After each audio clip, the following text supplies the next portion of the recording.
काय नाव आहे तुमचं? माझं नाव हमीद शेख आहे. मी पॅनल क्रमांक 8 मध्ये राहतो. बरं. आणि मला असं सांगायचं आहे, आपल्या इलेक्ट्रॉनिक मीडियाच्या माध्यमातून कल्याण डोंबिवली महानगरपालिकेमध्ये कुत्र्यांचा एवढा वाव चालला आहे का कुत्रे आता असे झालेत का कुत्रे म्हणजे रस्त्यावर चाललेत आणि माणसं घरात बसायला लागलेत.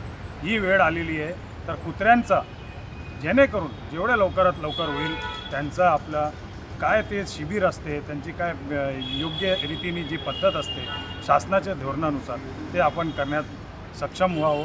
आणि रेबीजचा काय प्रॉब्लेम असतं ते रेबीजमुळे लोक जीव गमवायला लागले तर हे करत होता कामा नये. तर आमची कडकडीची विनंती आहे कल्याण डोंबिवली महानगरपालिका आयुक्त साहेबांच्या माध्यमातून आणि आमचे महापौर मॅडमला आम्ही एवढंच सांगू इच्छितो का जेवढं शक्य होईल तेवढं लवकर तुम्ही हे मोहीम राबवावं आणि मोहीम राबवून नागरिकांना सोयीसुविधा करून देण्यात यावी, जेणेकरून लहान पोरं आणि बाई माणसं एवढे घाबरलेले आहेत का आता ते शाळेत जाण्यासाठी ते आईबापाचा साथ पाहिजे असं त्यांचं म्हणणं आहे. तुमचा मुलगा कुठे जाणारच नाही. तुमचा मुलगा कुठे जात होता आणि काय नेमकं त्यावेळेला झालं? आमच्या मोहल्ल्यातला एक मुलगा शाळा क्रमांक 1 मध्ये जात होता.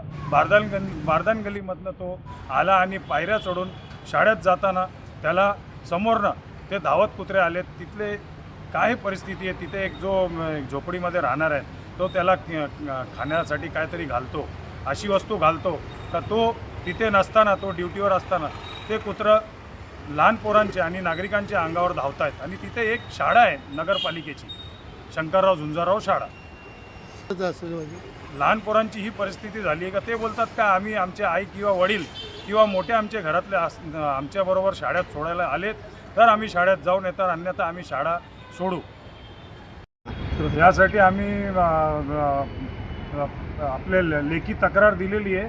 तर याच्यात आमचं एवढंच सांगणं आहे का आपले जे प्रभाग 3 मधले जे वॉर्ड ऑफिसर आहेत माननीय थोरात साहेब, त्यांच्याकडे आमची विनंती आहे का त्यांनी या सगळ्या गोष्टीवरती जातीने लक्ष घालून या प्रकरणावरती जेवढं लवकर होईल शक्य तेवढं लवकरात लवकर याचं समाधान नागरिकांना देण्यात यावं. नाहीतर आम्ही पुढच्या पाऊल जो आम्ही उचलणार आहेत त्याच्यात आमचा एवढा खतरनाक आंदोलन राहणार आहे ना. फक्त आम्ही आता उरलेले 11 दिवस म्हणजे आम्ही एकदम म्हणजे गप बसलेलो आहे, कारण काय आमचा एक मोठा सण चालू आहे. ते सण झाला का आम्ही पूर्ण इथे रस्ता जाम करून दाखवू एवढी आमची तयारी आहे पुढचे येणाऱ्या 11 दिवसानंतर.